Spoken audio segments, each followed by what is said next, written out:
Good afternoon, everyone, and welcome. Thank you for joining us for today's webinar, The Missing Link Between People Pay and Performance, Why Job Architecture Matters More Than Ever. Before we begin, I want to cover two quick administrative items. This program is approved for SHRM and HRCI continuing education credits. Within 48 business hours, attendees will receive the slide deck, a follow-up survey, and the information needed to claim their SHRM and HRCI credits. Today, we'll examine the common challenges organizations face with job architecture, the symptoms that emerge when people pay and performance are disconnected, and how Comp Builder can help put a more consistent and sustainable framework into practice through a live demonstration. Our central message is that job architecture provides the structure connecting people, pay, performance, and career decisions. I'm going to start with introducing today's presenters. Meet your presenters. I'm Christy Anderson, a senior HR consultant with JER HR Group. I will lead the first part of today's session, focusing on the business case for job architecture, the why behind the connection among people, pay, and performance. We'll look at what employees are experiencing, the symptoms organizations see when these systems are disconnected, the growing pressure surrounding pay transparency, and what a sustainable job architecture framework includes. Joining me is Mahesh Kumar, Managing Director and founder of Trainery HCM.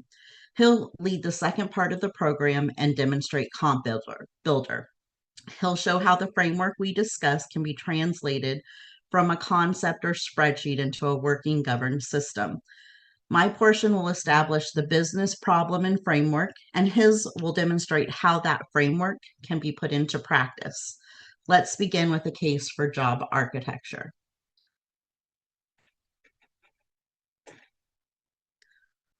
The first part of our discussion focuses on the case for job architecture, why the connection among people, pay, and performance keeps breaking, even in organizations that already have established HR processes. Most organizations aren't starting from nothing. They already have job descriptions, titles, salary ranges, performance management processes, and some form of career development structure. The challenge is that these elements are often designed, but they're maintained separately. Recruiting may use one description of a job. Comp may rely on a market match based primarily on the title. A manager may have a different understanding of the employee's responsibilities and their performance expectations. Meanwhile, the employee may not understand how the role connects to their pay range, their job level, and or a future career opportunity. Each individual process may appear reasonable on its own, but the breakdown occurs because they aren't working from the same definition of the job. Job architecture creates that common foundation. It gives the organization a consistent way to organize your jobs, define your levels, establish meaningful distinctions between roles, connect jobs to grades and to pay ranges, and to show employees how they can progress. During this section, I'll examine four connected areas. First, we'll look at the employees' realities, the questions that they are asking about their pay, advancement opportunities, and their future within your organization. Second, we're going to review 5 symptoms that frequently appear when people, pay, and performance systems are disconnected. These are going to include inconsistent titles, difficult to defend pay decisions, unclear career paths, disconnected performance expectations, and classifications decisions that depend too heavily on individual judgment. Third will be pay transparency. This will be publishing a salary range as one part of transparency. Organizations need to also be able to explain why a job belongs in that range and how individual pay decisions are made within that range.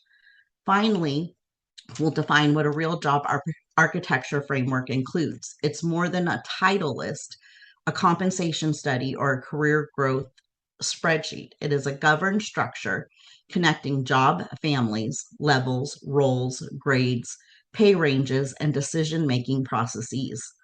The purpose of this section is to move from viewing these as separate HR issues to recognizing them as a symptom of one structural challenge.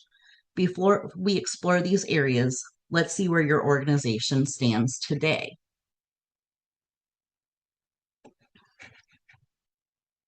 So with this, we're going to do a quick poll. Which statement currently and most accurately describes your organization today? And this would be no formal architectural job architecture. You have a framework, but it's old or outdated. You're currently in the middle of a classification or job architecture project, or you have a strong framework and are looking for ways to improve, maintain, or to better use it. And I'll give you a little bit to respond.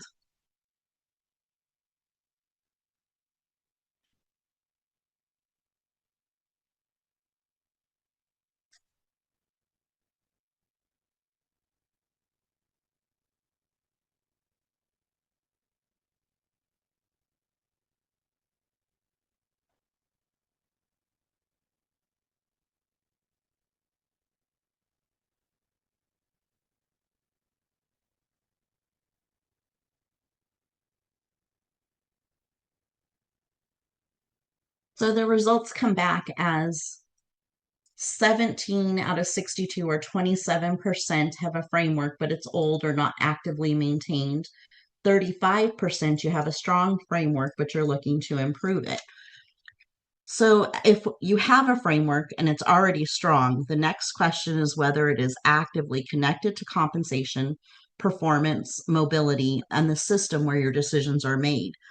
Even a strong framework needs to remain current and usable. And looking at the 27%, this is basically a job architecture can become outdated quickly if no one owns its maintenance, changes aren't controlled, or our framework is disconnected from our day-to-day decisions. Some organizations need to establish a foundation, others need to update, govern, or operationalize what they already have. The framework we discussed today is relevant across each of those stages. Now let's look at why this matters from an employee's perspective.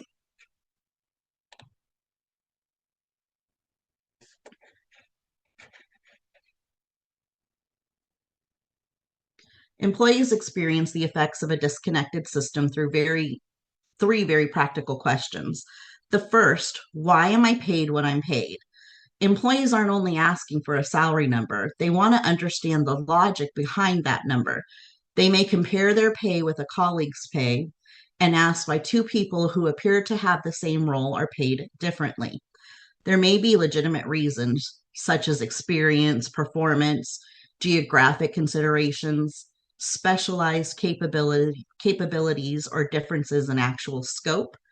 But if your organization can't explain the role, the level, the pay range, and relevant differences, the decision to the employee can feel very arbitrary.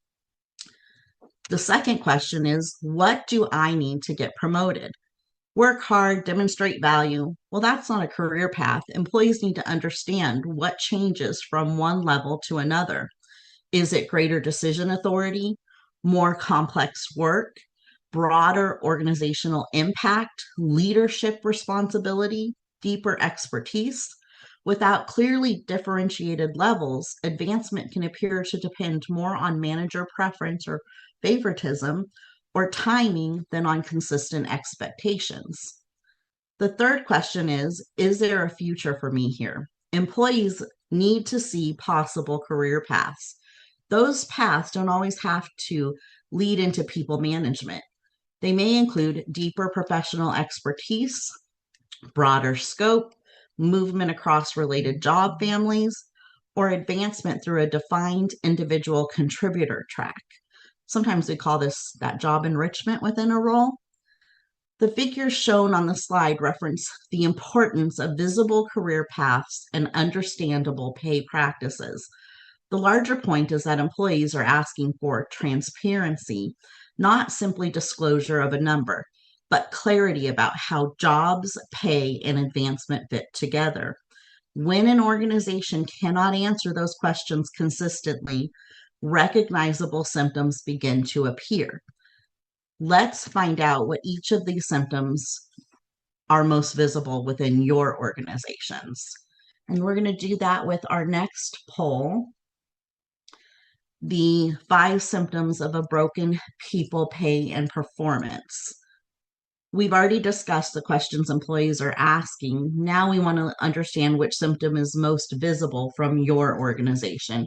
Title inflation without leveling, pay decisions that cannot be defended, career ladders that only exist in PowerPoint, performance goals disconnected from role expectations, classification decisions made by feel, not framework. Go ahead and select one that feels like your greatest challenge today.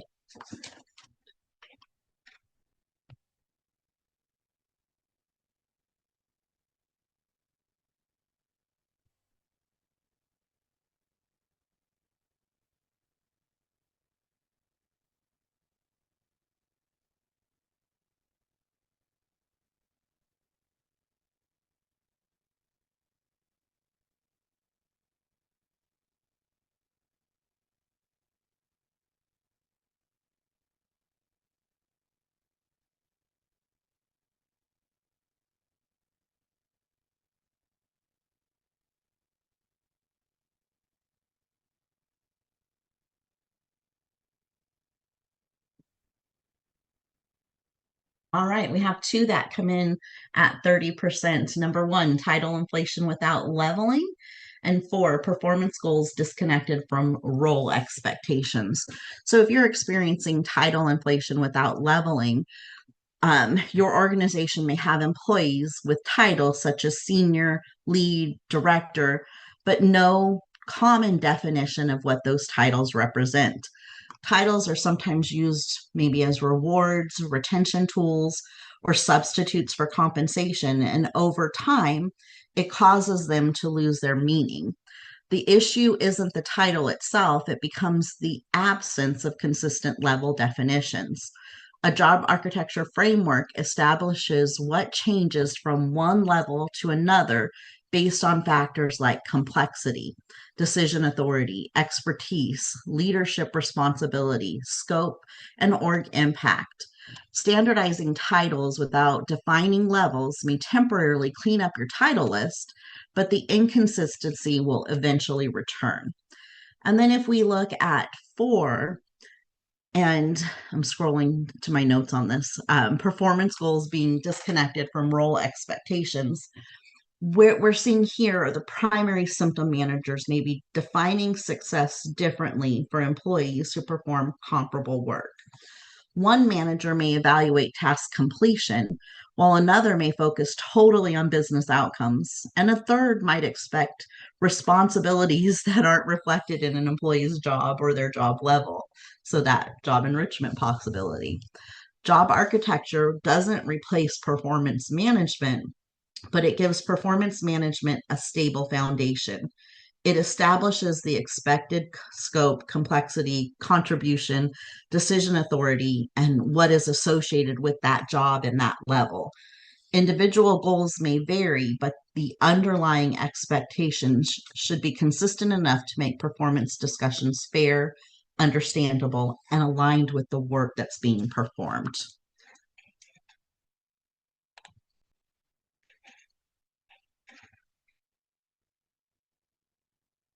If classification decisions made by feel are the leading, oh, I'm sorry, wrong thing. If the results reinforce an important point, these aren't 5 separate HR problems. Inconsistent titles affect your job matching and career paths. Unclear levels affect pay and performance. Weak governance makes classification decisions inconsistent. Each symptom is connected to the same underlying issue, which is the absence of a common maintained framework for defining and evaluating work. Regardless of which symptom ranked the highest, organizations are facing increasing pressure to explain their decisions. That pressure is no longer coming only from employees and managers. Pay transparency requirements are turning a longstanding culture and consistency problem into a growing compliance and legal concern.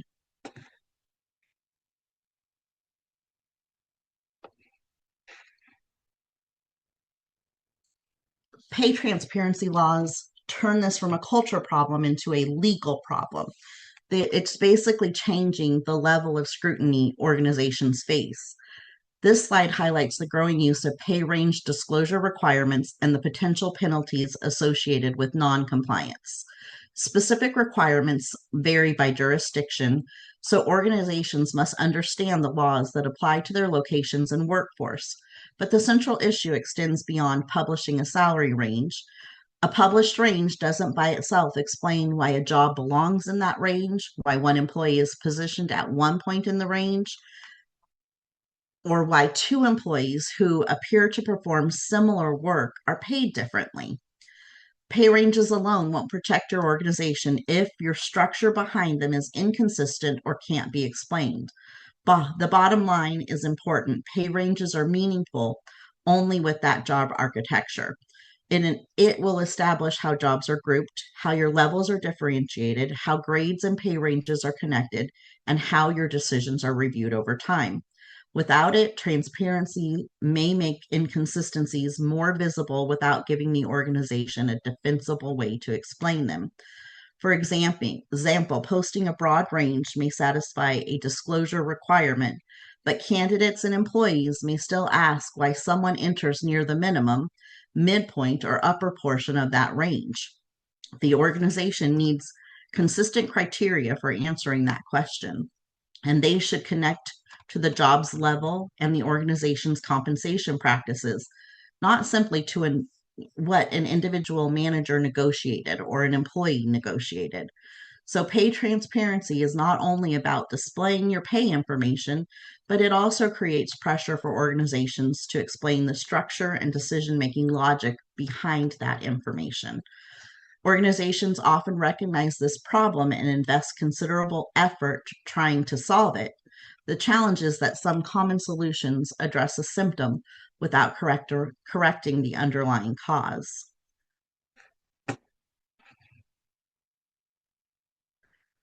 The three things that look like a fix but that aren't.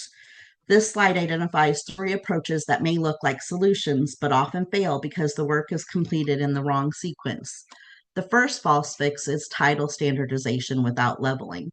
Cleaning up a title list can be helpful, but it doesn't solve the problem unless each level has a consistent meaning. If managers don't understand the structural differences between levels, new titles will begin appearing again because the underlying need hasn't been addressed. The second false fix is conducting a market study without job architecture.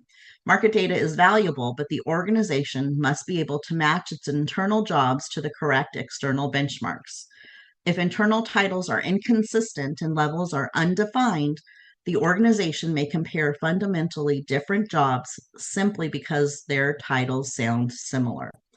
The quality of the market analysis depends on the quality of the job structure underneath it. The third fix is maintaining career ladders in spreadsheets or presentations.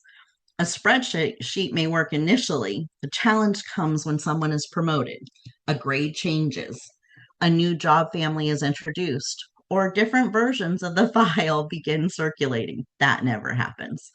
Without ownership, version control, approvals, and a maintenance process, the framework becomes a historical document instead of your working system.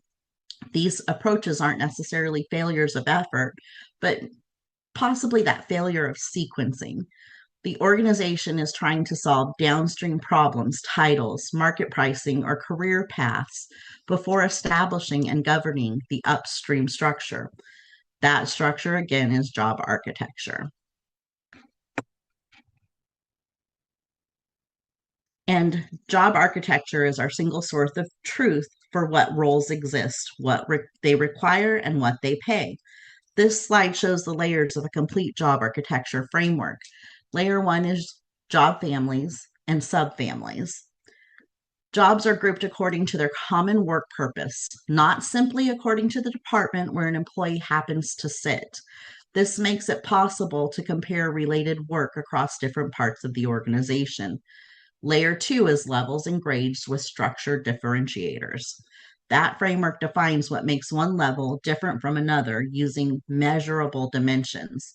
Those dimensions may include knowledge, complexity, autonomy, decision authority, leadership responsibility, and organizational impact. The purpose is to make level distinctions consistent and explainable. Layer 3 is roles and titles mapped to families and levels.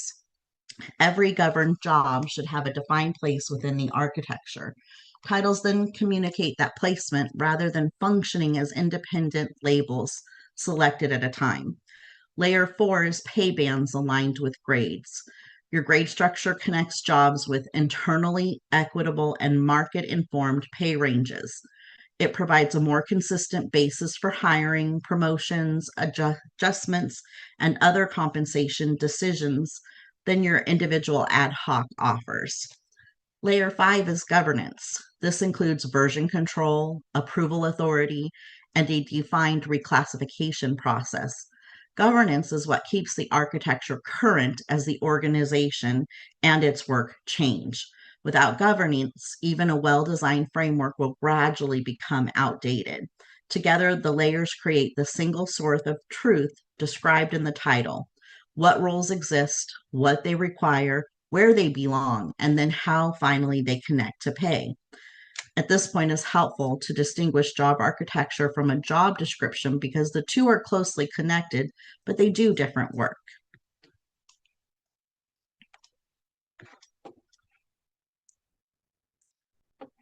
What job descriptions do and what job architecture makes possible. The left side of this slide describes what a job description does. It defines the work of an individual job. It clarifies your roles, responsibilities, requirements, and scope. It helps your managers and employees understand your expectations, and it documents what your job is today. The right side describes what job architecture makes possible. It connects individual jobs into a consistent enterprise framework. It defines job families, levels, grades, and career paths. It helps HR and organizational leaders explain classification, compensation, and advancement. It also provides a structure for making decisions over time. A simple way to remember the distinction is this: the job description describes the work. Job architecture provides the organizational coordinates for that work. A strong job description supplies the evidence needed to evaluate where the job belongs. The architecture provides the standards used to make that evaluation consistently. The relationship also works in both directions. Architecture guides the approved family, level, grade, and title recorded for the job. The description helps confirm that the placement continues to reflect the actual work. This is why job descriptions alone aren't enough. An organization may have hundreds of individually accurate job descriptions, but if they aren't connected through common families, levels, grades, and governance, it is still difficult to compare jobs or make consistent decisions. As the bottom line on the slide states, job descriptions describe the work. Architecture makes that work consistent, comparable, and defensible. Before I turn the program over to Mahesh, we want to understand which classification challenge is most significant for you right now. And we're going to do that with our next poll.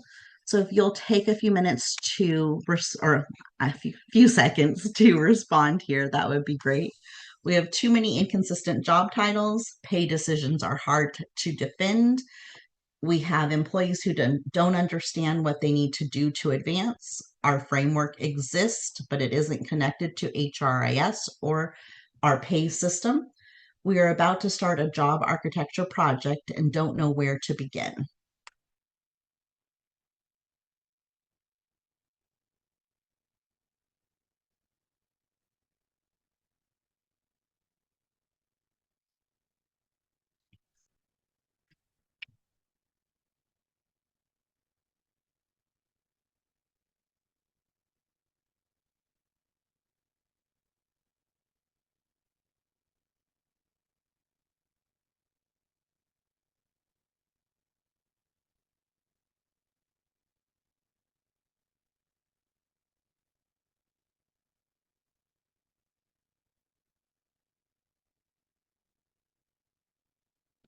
All right, looking at the results, it looks like we come in at 35% when it comes to your biggest classification challenge being too many inconsistent job titles.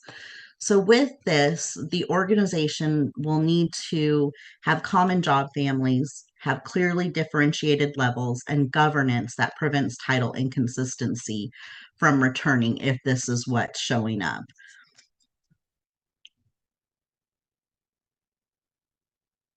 And the what we've discussed so far is the business case and the framework, the employee questions organizations need to be able to answer, the symptoms that appear when people, pay, and performance are disconnected, and the layers required to create a consistent job architecture. The next question is how to put that framework into practice, integrate it with talent and compensation decisions, and keep it current over time.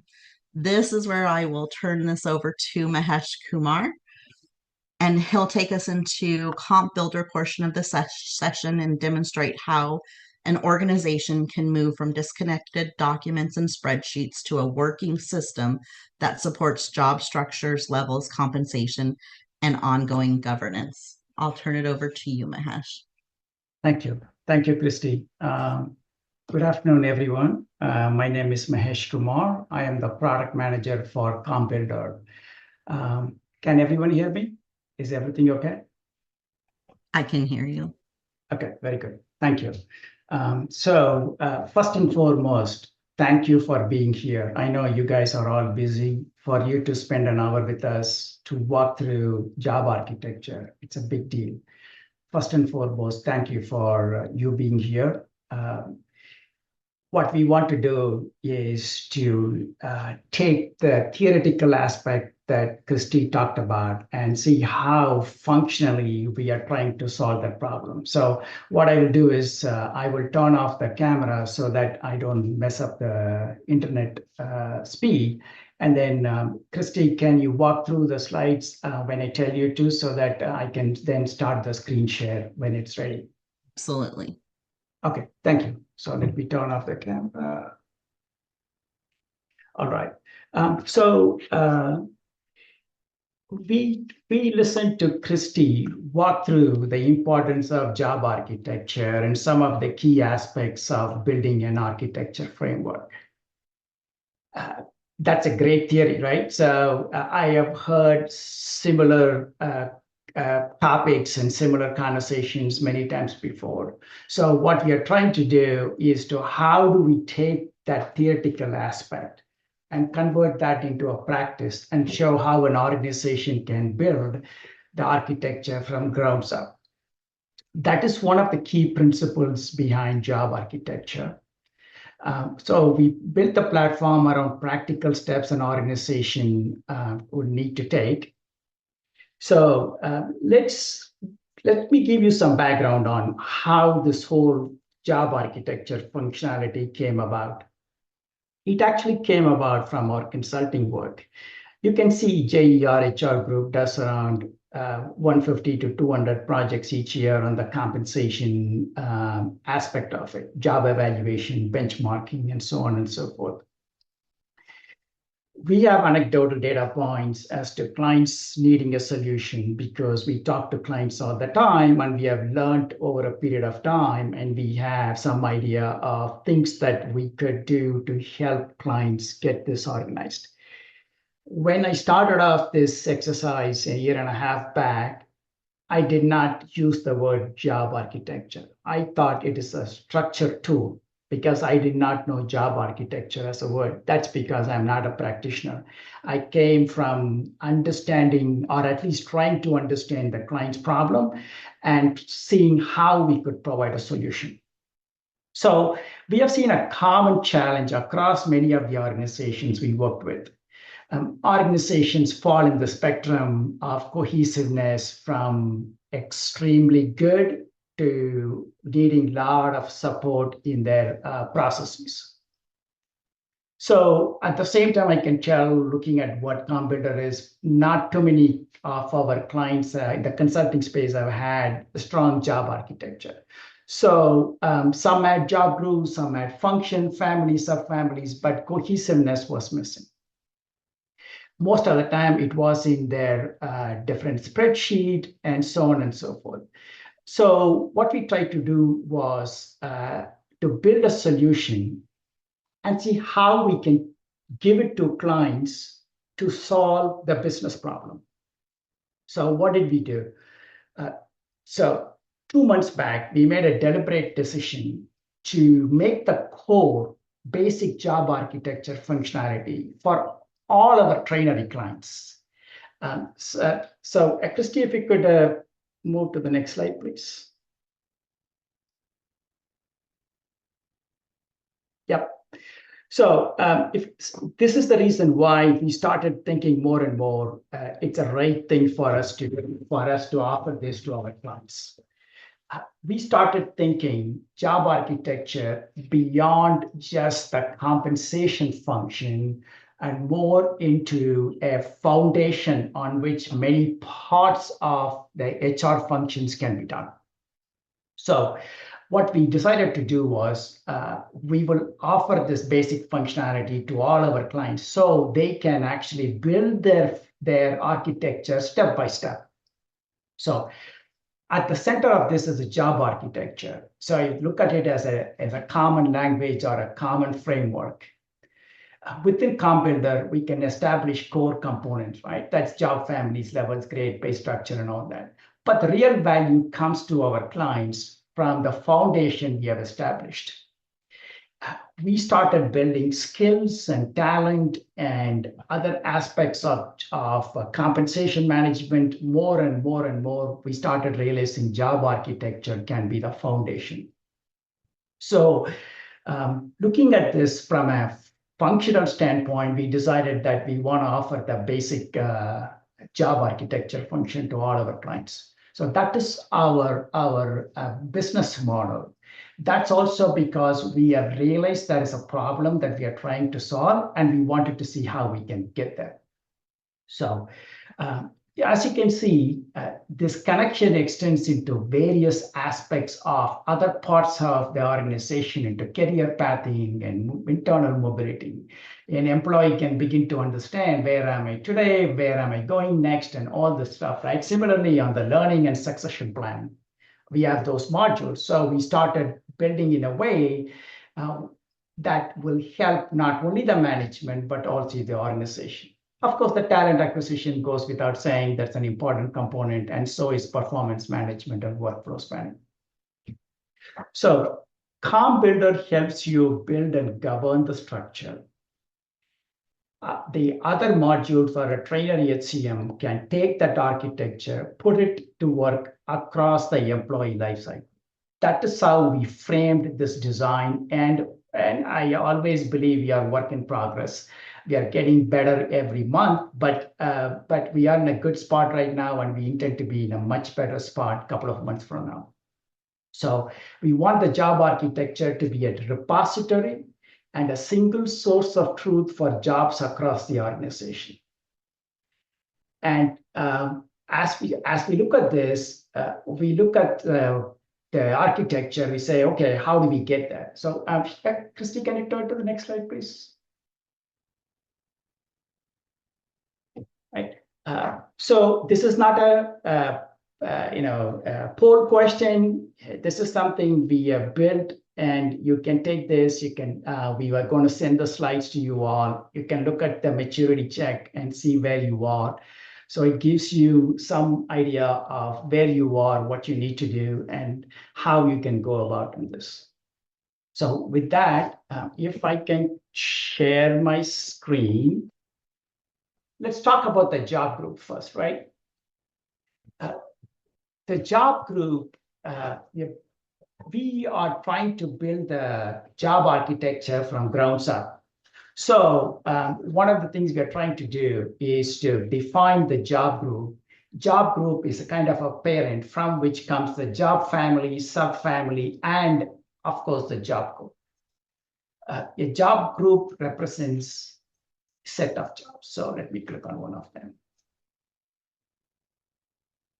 If you see here, I can edit anything at any time. I can edit. If I wear all the titles that are part of it, I can see and all that, right? So job group is your highest level in the hierarchy.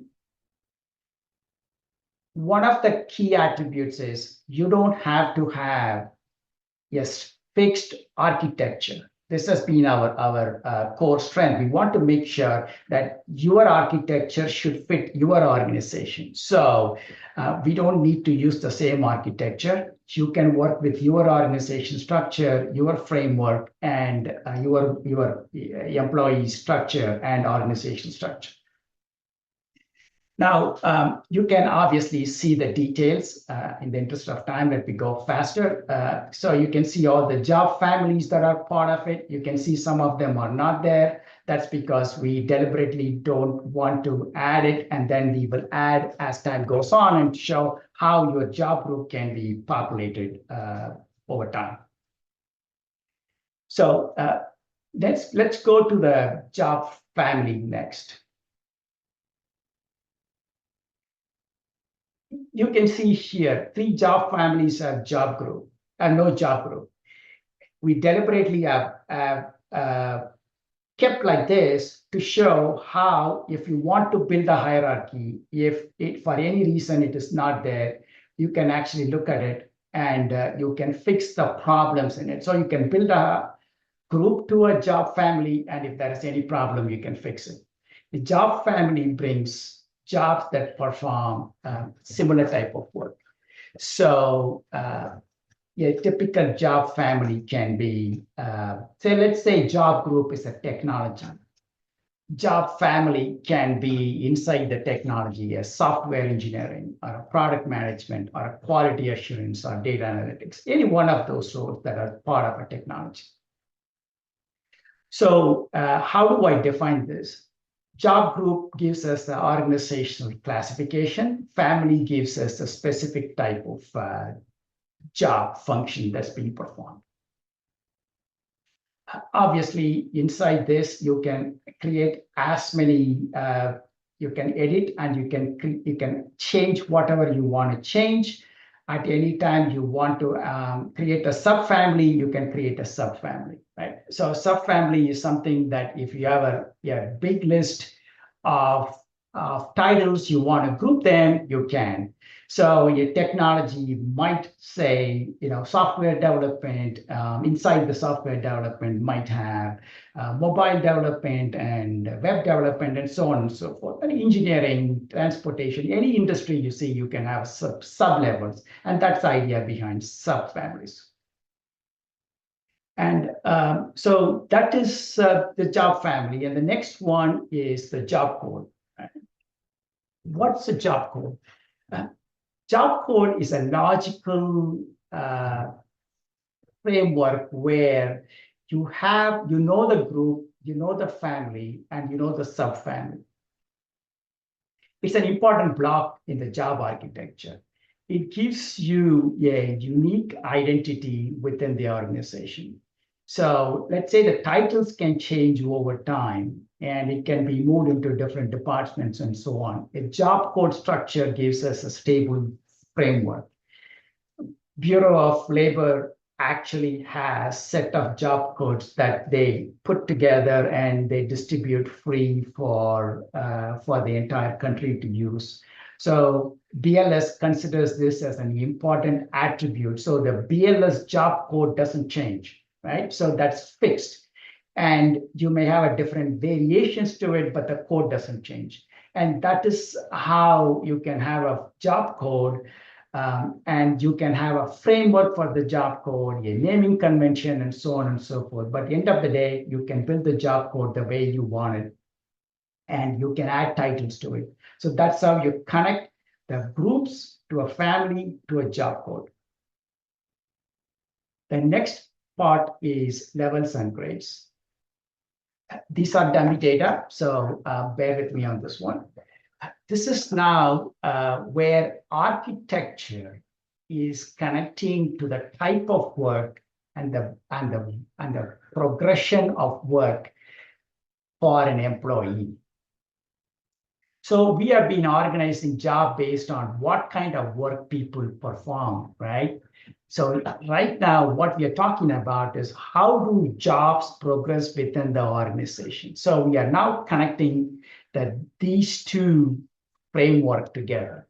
The job level helps us describe the progression, responsibility, and complexity, knowledge, and so on and so forth. We have a 15-factor JSAP model that talks about in more detail, but it is the level in which the particular job is. Obviously, you can use your own terminology, and your terminology is yours. You can call it, say, entry level to intermediate, senior, and so on and so forth. Everything is editable.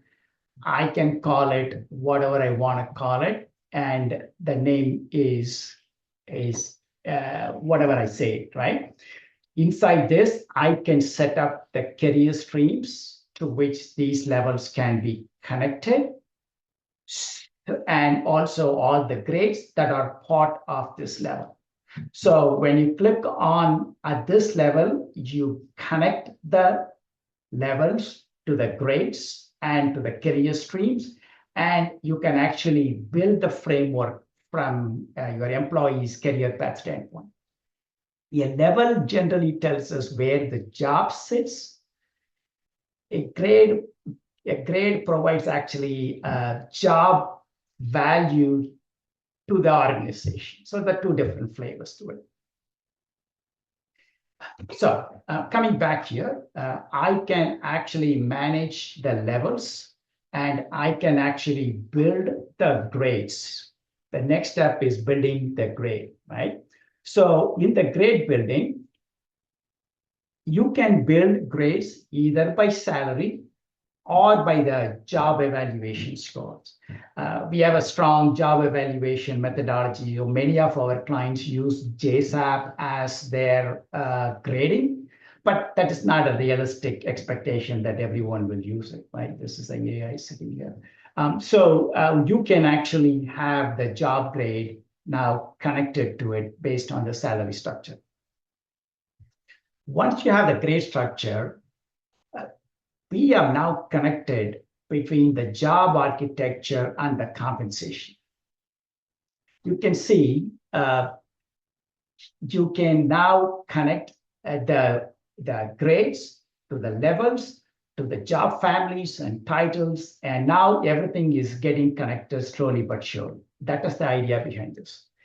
And the next set of changes we are making is to build the compression flags. We have started building the salary compression, and it's in the compensation section. And now we are able to now take that value and build the compression flag and make sure if there is any unassigned grade, we can calculate those values.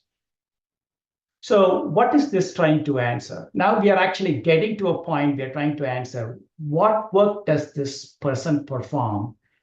Where does this job sit in the organization?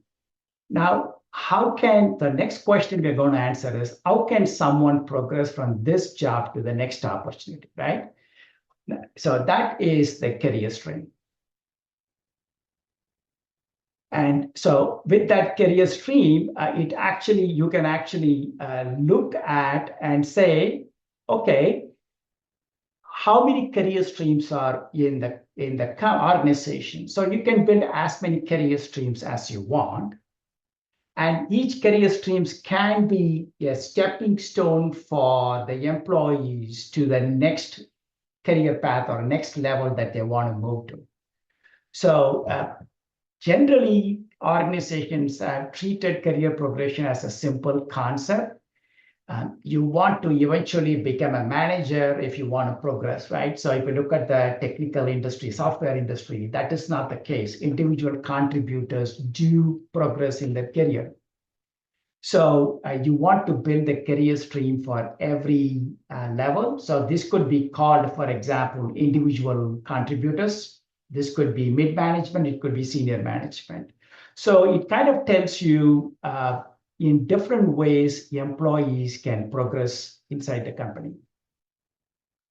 So inside the stream, you have multiple levels. So we can associate levels with each career stream. So generally, the entry to a junior level might be at the beginning and somewhere in the middle and on the senior side.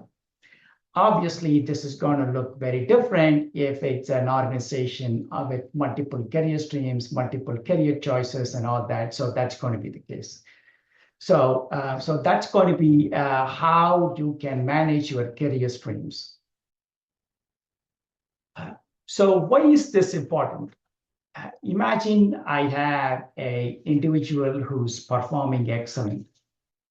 And if the only way the person can grow is through a particular role, then this gives him a framework for him to prepare his career path.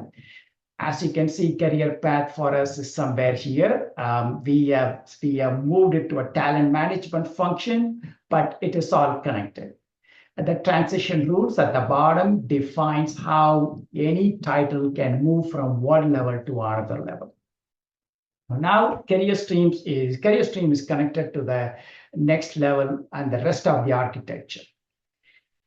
The next stage is actually equivalency map.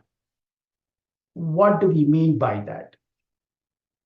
The equivalency map is basically mapping different titles at different levels in different families. So you get an aerial view of how jobs across different parts of the organization compare with one another.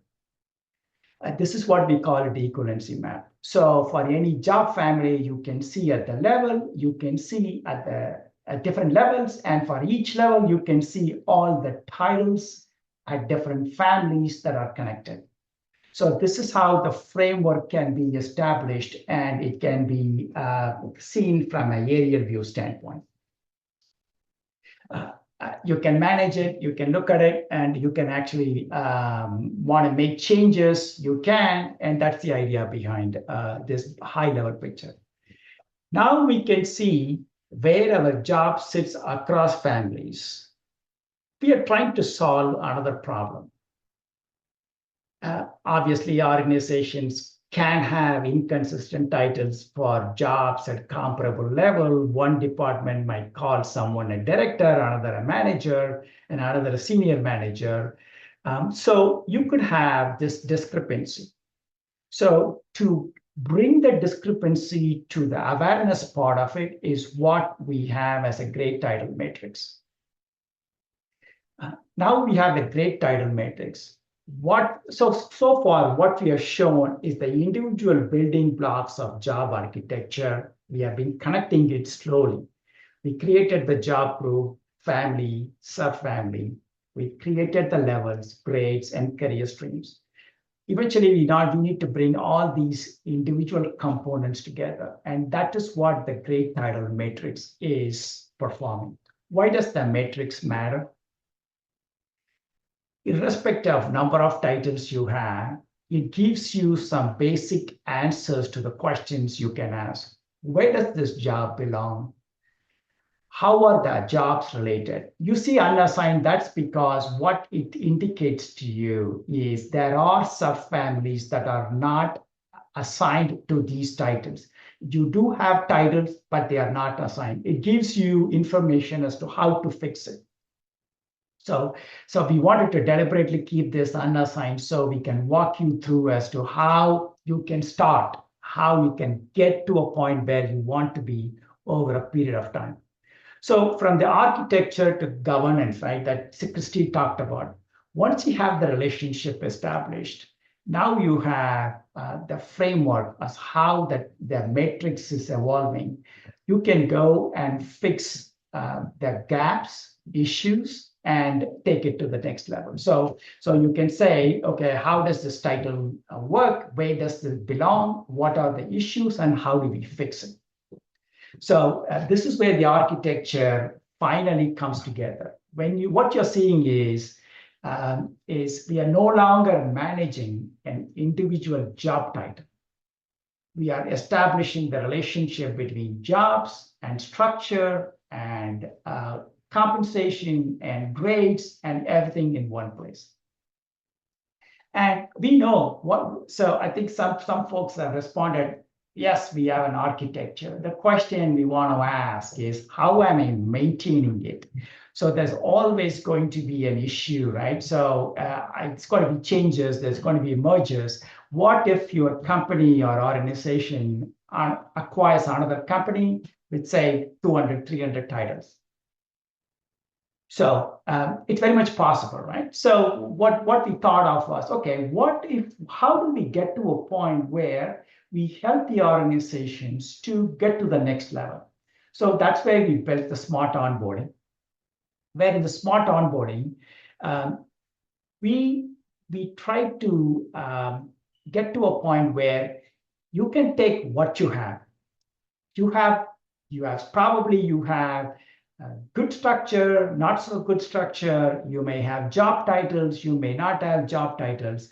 So the key that we want to, because we understand our clients having seen this, we want to start with the information our clients have today.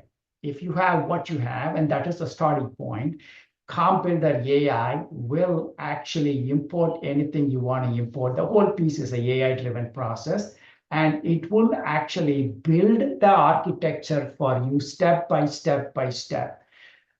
We don't expect our clients to be having clean data. Otherwise, they may not look at the software, right? So we understand there's going to be a gap, there's going to be issues. So we want to start with what is available, upload it. So our architecture is, if you have a job description, load it, give me the details, we will build it. So that's how step by step by step, you can actually build. You can take an Excel spreadsheet and load. This is an example of an output from a loading. So it tells you, okay, you have a problem, it's rejected, and so on and so forth. So I can fix the problems as time goes on. I know I have only 4 minutes, so I will quickly walk you through. So we expect our clients to start with what they have and grow into wherever they want to be and however deep they want to build it. And that's why we have a basic and a premium service, so clients can go with whatever they have.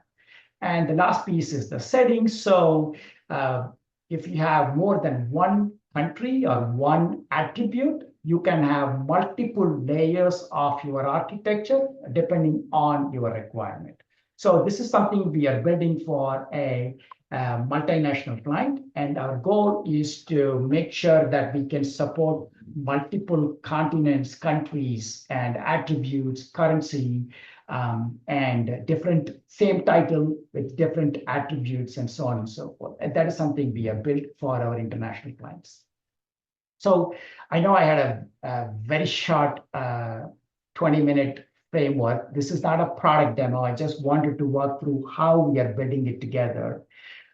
Maybe I can take 1 or 2 questions in the interest of time. Any questions? Anybody? Look at the Q&A section. We have a few questions. Okay. So one last piece is, how am I connecting? I'm sorry, in this. So this is where all your dots are connected. If you have something missing, we want to fix it. If you have this, you can fix it. So this is the last piece where we connect everything. Now your job descriptions might be incomplete. We connect everything together. You have a problem, you can fix it in one click. Sorry, go ahead, Sanchita. Yeah, we have a few questions in the Q&A section. Can you view them and answer? Let me see how I'm technically challenged. Okay, chat. Okay, can you read for me? I'm not able to see. Sure, I can do that. One of the question is, when we update information such as job families, job codes, job levels, and other elements, are the changes reflected in dashboard in real time?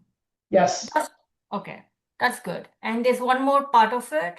Does the platform support building and managing salary structure and merit matrices alongside the job architecture? Are these components integrated within a single platform? Yes. So there is a big compensation planning, compensation section. That includes compression analysis, ranges, everything. Yes, the answer is yes. Yes, it integrates, right? That's why we are going back to the job architecture, because job architecture is the starting point for anything and everything you want to do. But we want to get this as well as we can, because then the quality of your reports, output, everything from your compensation management, your compression analysis, your compensation planning, everything will fit in from your architecture. But the answer is yes. That's good. And one more question, I think Christy might want to take this. Who's typically in charge of the job architecture? HR or finance, or is a combination of both? And yes, I can take this. And so for me, it typically is going to be your HR team who owns that. It should really be, if you have it within your organization, your compensation or your total rewards team who drive it in partnership, of course, with HR and then your department leadership. They're going to weigh in and give some thoughts, but really the structure should be HR, comp, total rewards. That's good. And what about Comp Builder? Can we take the independent module, or do we have to take the entire, all the other SaaS products along with it? And what's the Okay. best way to No. reach you guys to learn more about the product, set up demo? Yeah. So Comp Builder is like a Chinese menu. You pick what you want to pick. For every client, obviously, as I said, job architecture is coming with that. So that's part of the process. So you can pick what you want to pick. It's like no reason for you to choose everything. So it's all module by module. But how you can reach is maybe you can share the slide.